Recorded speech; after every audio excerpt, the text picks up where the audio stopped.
हाँ दोस्तों, आज की कहानी है पति के गुजरने पर औरत की कैसे कटती है जिंदगी। कहानी पसंद आए तो वीडियो को लाइक एवं सब्सक्राइब जरूर करना। चलिए कहानी शुरू करते हैं। सुधा का पति राम सजीवन दूर संचार महकमे में लाइनमैन था।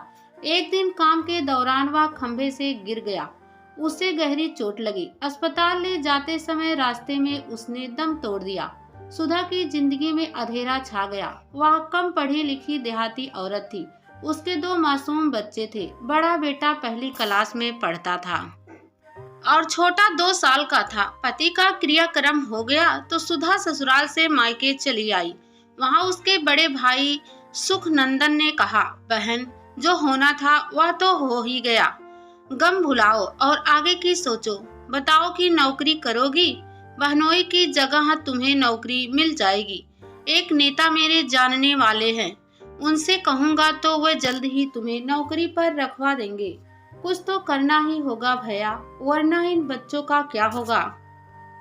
लेकिन मैं 8वीं जमानत तक ही तो पढ़ी हूँ, क्या मुझे नौकरी मिल जाएगी? सुधा ने पूछा।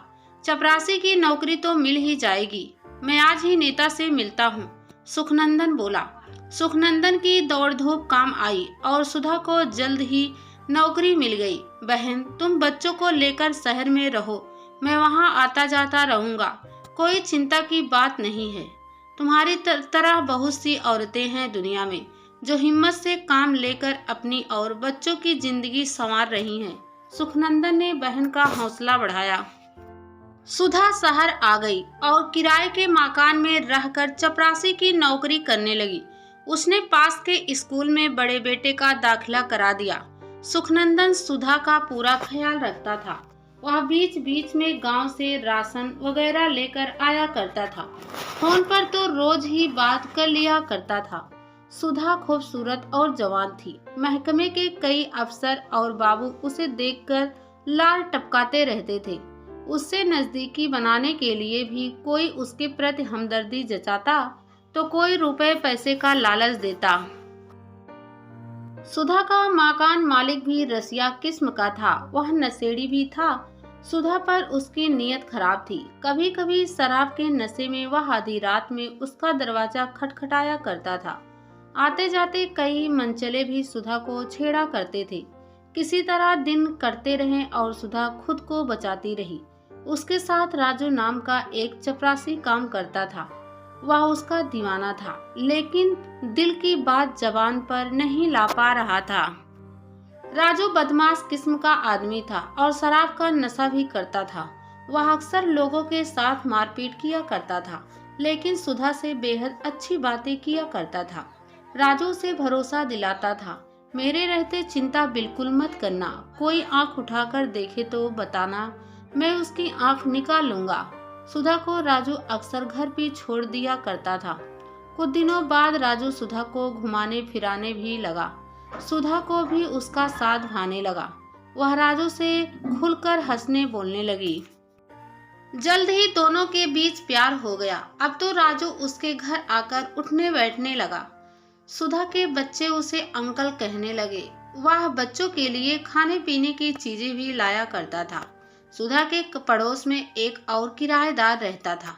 राजू ने उससे दोस्ती कर ली। एक दिन वह किराएदार अपने गांव जाने लगा तो राजू ने उससे मकान की चाबी मांग ली। दिन में उसने सुधा से कहा, आज रात मैं तुम्हारे साथ गुजारूंगा। लेकिन कैसे? बच्चे भी तो हैं। सुधा ने समस्या रखी। उसकी चिंता तुम बिल्कुल ना करो। यह कहकर उसने जेब से चाबी निकाली और कहा, यह देखो, मैंने सुबह ही इंतजाम कर लिया है। आज तुम्हारा पड़ोसी गांव चला गया है। रात को मैं आऊंगा और उसी के कमरे में आना है। सुधा मुस्कुराई और फिर शर्मा कर उसने सिर झुका लिया। उसकी भी इच्छा हो रही थी और वह राजू की बाहों में समा जाना चाहती थी। राजू देर रात शराब के नशे में आया। उसने सुधा के पड़ोसी के मकान का दरवाजा खोला। आहट मिली तो सुधा जाग गई। उसके दोनों बेटे सो रहे थे। उसने आहिस्ता से अपना दरवाजा बंद किया और पड़ोसी के कमरे में चली गई। राजू ने फौरन दरवाजा बंद कर लिया। उसके बाद जो होना था वह देर रात तक होता रहा। लंबे अरसे बाद उस रात सुधा को जिस्मानी सुख मिला था। वह राजू की बाहों में खो गई थी। तड़के राजू चला गया और सुधा अपने कमरे में आ गई। सुधा और पड़ोसी के मकान के बीच जो दीवार थी उसमें दरवाजा लगा था। पहले जो किराएदार रहता था उसने दोनों कमरे ले रखे थे। वह जब मकान छोड़कर गया तो मालिक ने दोनों कमरों के बीच का दरवाजा बंद कर दिया और ज्यादा किराए के लालच में 2 किराएदार रख लिए। अब उसे 1000 की जगह 2000 रुपए मिलने लगे। उस रात के बाद राजू अक्सर सुधा के घर देर रात आने लगा। कई बार सुधा का भाई सुबह सुबह ही आ जाता और राजू अंदर। ऐसी हालत में बीच का दरवाजा काम आता था। राजू उस दरवाजे से पड़ोसी के मकान में दाखिल हो जाता था। सुधा के भाई को कभी शक ही नहीं हुआ कि बहन क्या गुल खिला रही है। वह तो उसे सीधी साधी गांव की भोली भाली औरत मानता था। राजू का अपना भी परिवार था, बीवी थी, 4 बच्चे थे। परिवार के साथ वह किसी झुग्गी बस्ती में रहता था। बीवी उससे बेहद परेशान थी क्योंकि वह पगार का काफी हिस्सा शराबखोरी में उड़ा दिया करता था। बीबी मना करती तो राजू उसके साथ मारपीट भी करता था। पैसे के बिना न तो ठीक से घर चल रहा था और न ही बच्चे पढ़ लिख पा रहे थे।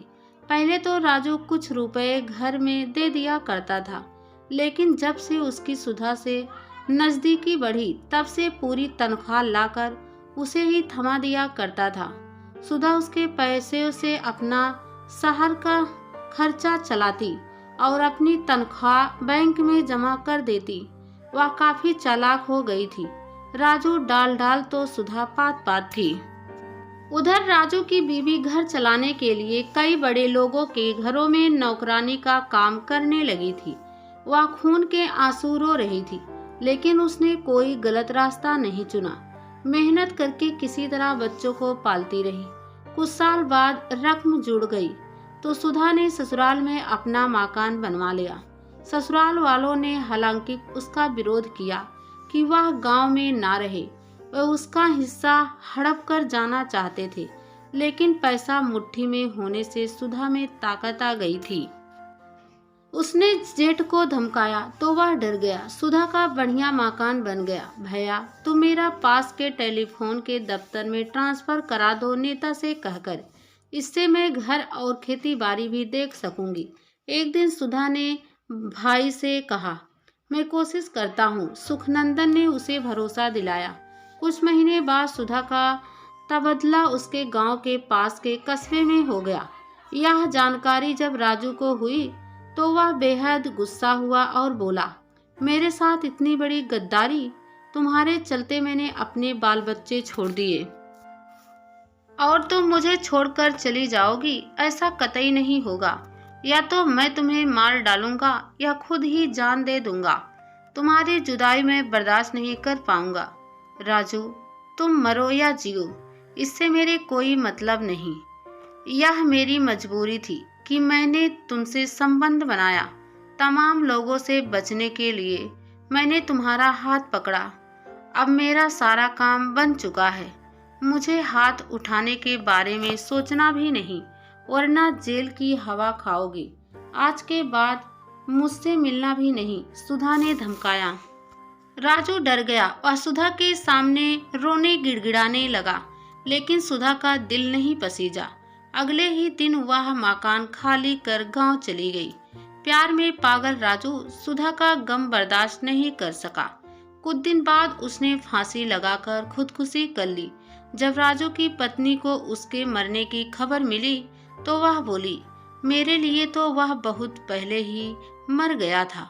उसने मुझे इतना रुलाया है कि आज उसकी मिट्टी के सामने रोने के लिए मेरी आंखों में आंसू नहीं बचे हैं। यह कहकर वह बेहोश होकर गिर पड़ी। राजू के घर के सामने लोगों की भीड़ लग गई। लोग पानी के छींटे मार मार कर उसकी पत्नी को होश में लाने की कोशिश कर रहे थे।